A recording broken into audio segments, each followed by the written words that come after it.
Hello friends, welcome to our platform. कैसे हैं आप लोग?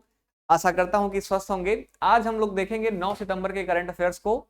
तो स्टार्ट करते हैं हम लोग इस सेशन को। उससे पहले 9 सितंबर के करंट अफेयर्स को देखने से पहले एक महत्वपूर्ण निर्देश है। जो लोग अभी जो है इस मंथ का सीरीज स्टार्ट कर रहे हैं इस डेट से, उनके लिए तो देखिए बच्चों, करना आपको यह है कि 9 सितंबर से पहले जितने भी लेक्चर हो चुके हैं 1 2 3 4 5 6 7 8 तक, उन सभी को आप पहले देख लीजिए और क्रमवार 9 सितंबर से आप आगे बढ़िए।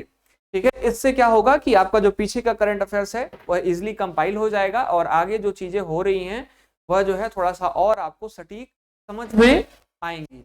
जैसे एग्जांपल के तौर पर मैं आपसे बात करूं तो 7 सितंबर को हम लोगों ने भी जो है कुछ न्यूज ऐसे कवर किया जो 8 तारीख को वह दिवस मनाया गया, या 9 तारीख का जो कोई दिवस होता है या कुछ ऐसी घटनाएं होती हैं जो 8 तारीख को भी चर्चा में रहती हैं।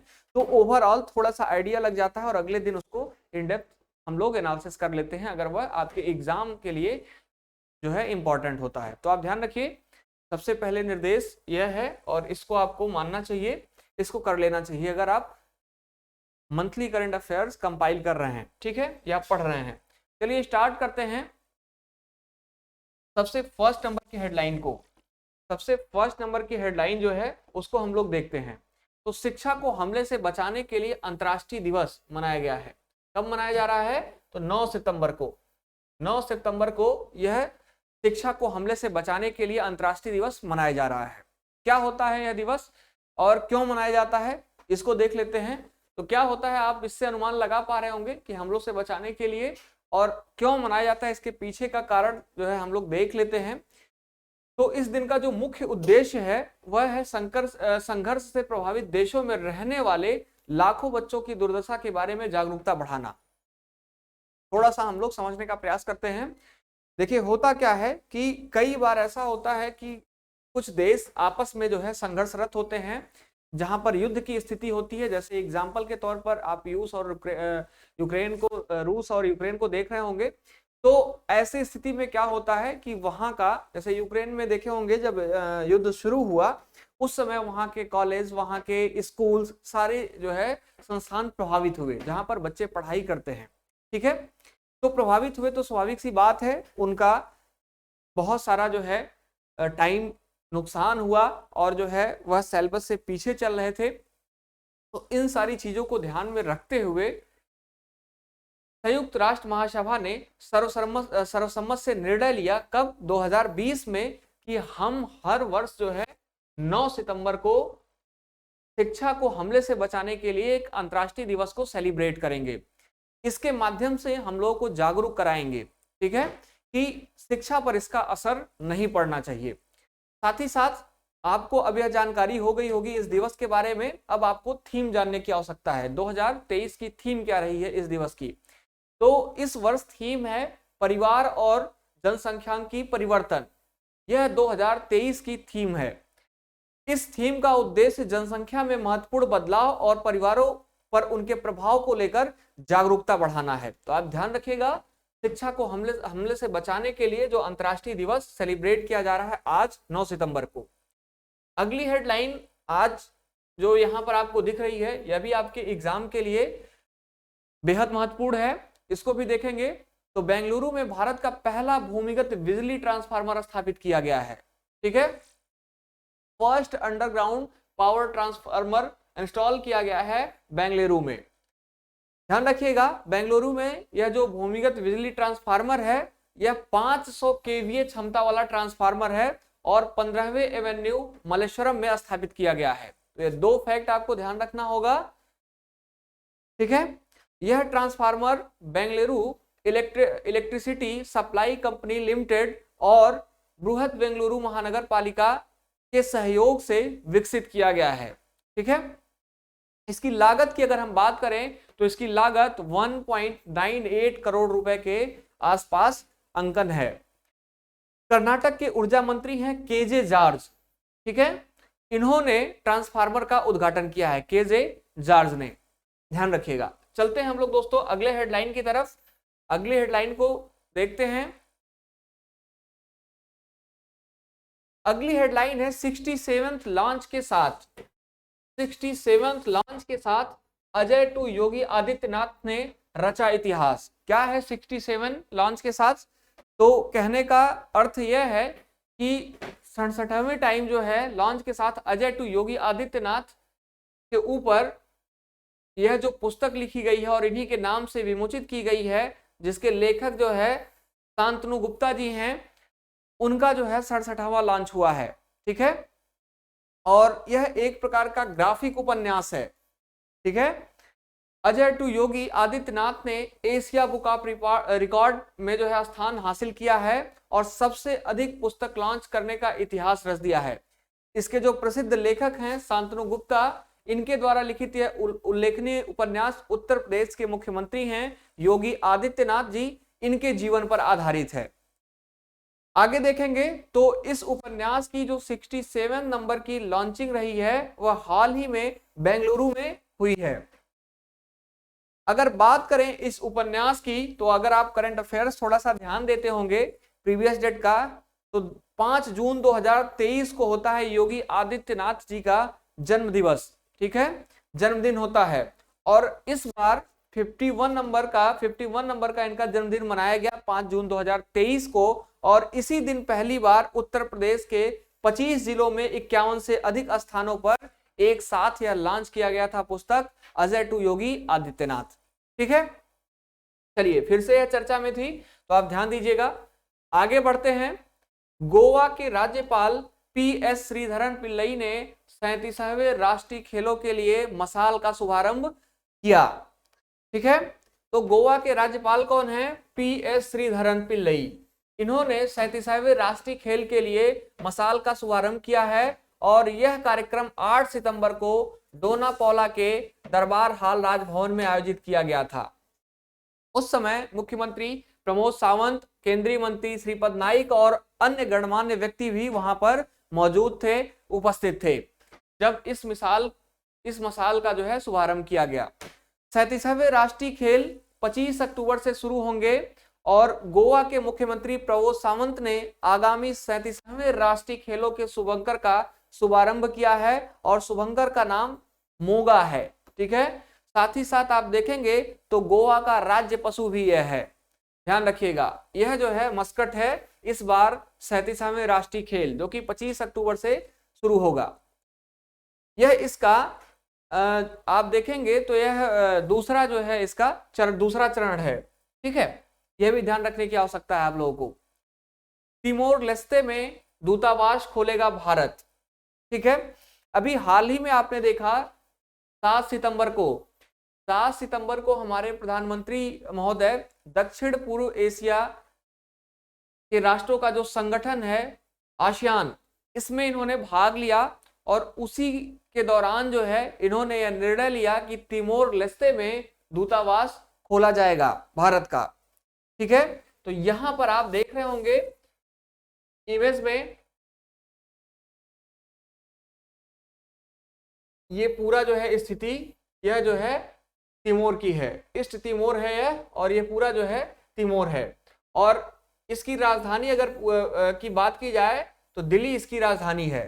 ठीक है, तिमोर लेस्ते, जिसे पूर्वी तिमोर के नाम से भी जाना जाता है, यह दक्षिण पूर्वी एशिया में स्थित एक अर्धद्वीप राष्ट्र है, आप देख पा रहे होंगे। और अगर बात करें तिमोर लेस्ते की तो 20 मई 2002 को औपचारिक रूप से स्वतंत्र हो गया है यह, और इससे पहले यह क्षेत्र अगर आप देखेंगे थोड़ा सा हिस्ट्री इसका, तो 1975 तक एक पुर्तगाली उपनिवेश था। उसके बाद 1976 से आगे देखेंगे 1999 तक, तब यह जो है इंडोनेशिया का, यहाँ पर इंडोनेशिया संप्रभुता के अधीन जो है यह रहा है, और अब यह जो है औपचारिक रूप से स्वतंत्र है 20 मई 2002 से।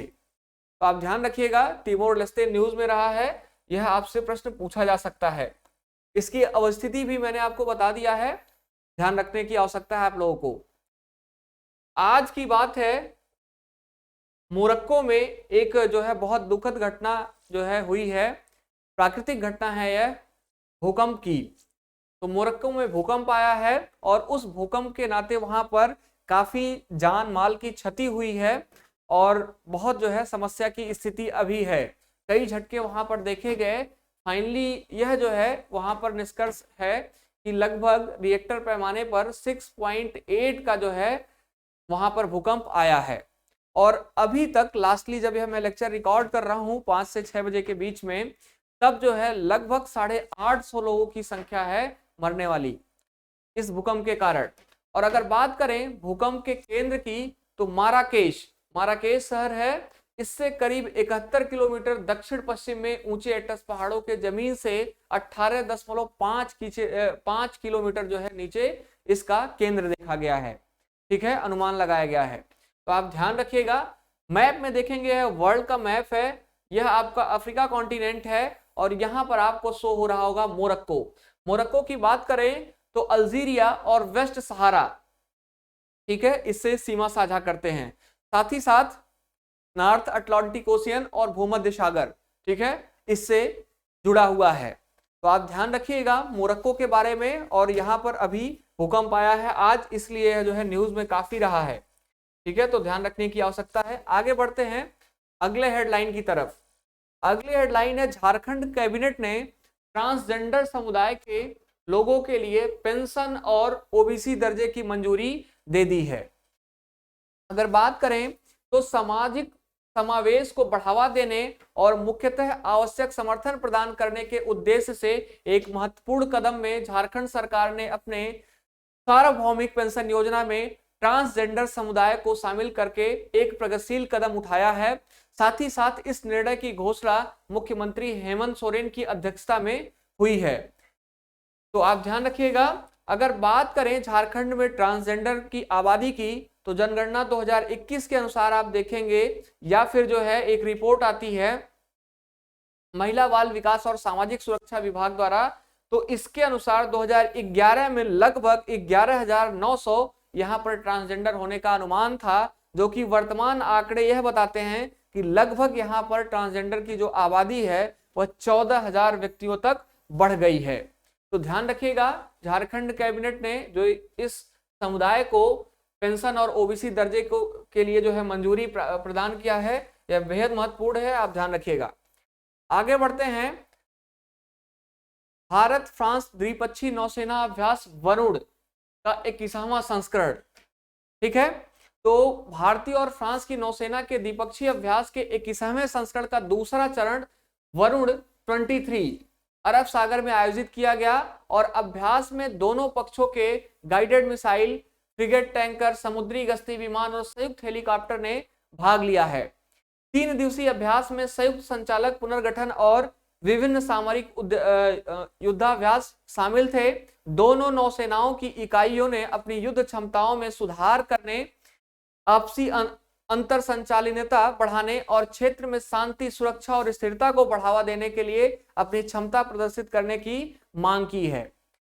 वरुण 2023 का पहला चरण की अगर हम बात करें तो 16 से 20 जनवरी तक भारत के पश्चिमी तट पर आयोजित किया गया था और यह दूसरा चरण था। ठीक है, दूसरा जो है इस अभ्यास का दूसरा चरण था, ध्यान रखने की आवश्यकता है।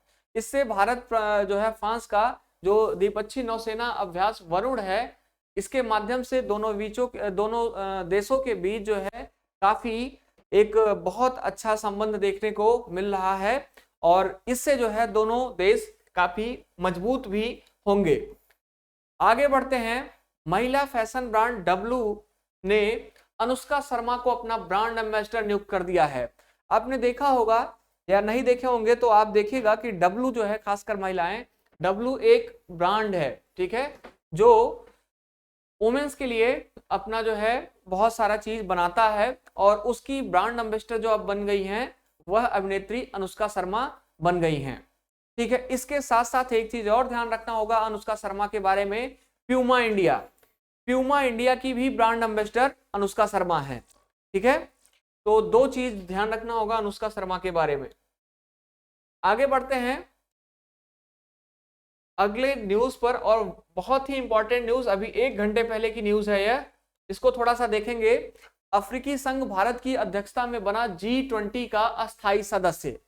तो बहुत ही जो है अच्छी खबर G20 से अभी आज देखने को मिली, अभी यह सबमिट हो रही है और जो है भारत इसकी अध्यक्षता कर रहा है और अभी हाल ही में अफ्रीकी संघ भारत की अध्यक्षता में G20 का अस्थायी सदस्य बन गया है, इसकी घोषणा हो गई है। ठीक है, अगर बात करें तो अफ्रीकी संघ 9 सितंबर 2023 को दुनिया की सबसे बड़ी अर्थव्यवस्थाओं वाले देशों के समूह में G20 का अस्थायी सदस्य बन गया है। प्रधानमंत्री नरेंद्र मोदी ने 2 दिवसीय G20 शिखर सम्मेलन के उद्घाटन सत्र को संबोधित करते हुए 55 देशों वाले अफ्रीकी संघ को नए सदस्य के तौर पर शामिल किए जाने की घोषणा की है और इस समय G20 के नेताओं का महामंथन भारत में चल रहा है, आपको ज्ञात होगा, जो कि राजधानी दिल्ली में जो है यह चीजें हो रही हैं। G20 शिखर सम्मेलन 2023 की शुरुआत प्रॉपर अच्छे तरीके से अब हो चुकी है और इसी के साथ इस ग्रुप में नए सदस्य के रूप में अफ्रीकी संघ यानी कि AU को शामिल कराया गया। चलिए ध्यान रखिएगा इस न्यूज को, बहुत ही इंपॉर्टेंट है और बाकी हम लोग सेपरेटली G20 के बारे में देखेंगे। आज के लिए इतनी हेडलाइन महत्वपूर्ण थी। अब हम वन लाइनर करंट अफेयर्स को टारगेट करेंगे, इसको देख लेते हैं। तो सबसे फर्स्ट नंबर का जो लाइन यहां पर आपको दिख रहा होगा, केंद्र सरकार ने आगंतुकों के लिए G20 India mobile app launch किया है जिससे उनको काफी सुविधाएं हो सके। दूसरे नंबर की हेडलाइन को आप ध्यान देंगे, ब्रिटेन यूरोपीय संघ के हराइजन साइंस रिसर्च प्रोग्राम में जो है ब्रिटेन यूरोपीय संघ के हराइजन साइंस रिसर्च प्रोग्राम में फिर से शामिल हो गया है। तीसरे नंबर की हेडलाइन है एनसीईआरटी को डीम्ड यूनिवर्सिटी का दर्जा मिल गया है।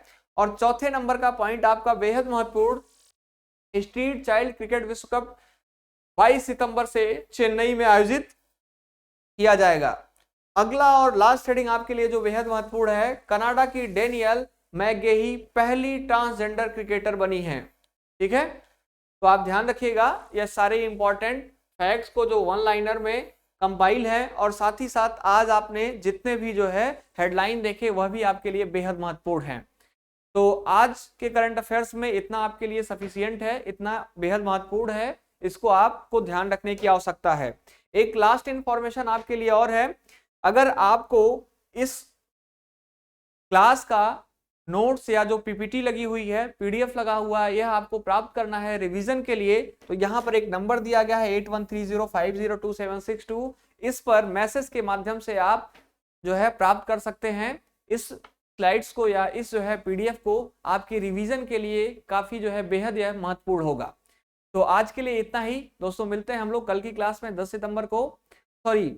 सितंबर को, क्योंकि 10 और 11 सितंबर का आपका जो करंट अफेयर्स होता है वो कंपाइल होकर मंडे को आता है। तो हम लोग मिलेंगे परसों यानी कि 11 सितंबर को और करेंगे हम लोग उस दिन 2 दिनों का कंपाइल करंट अफेयर्स। तो आज के लिए इतना ही, थैंक यू सो मच आप सभी को।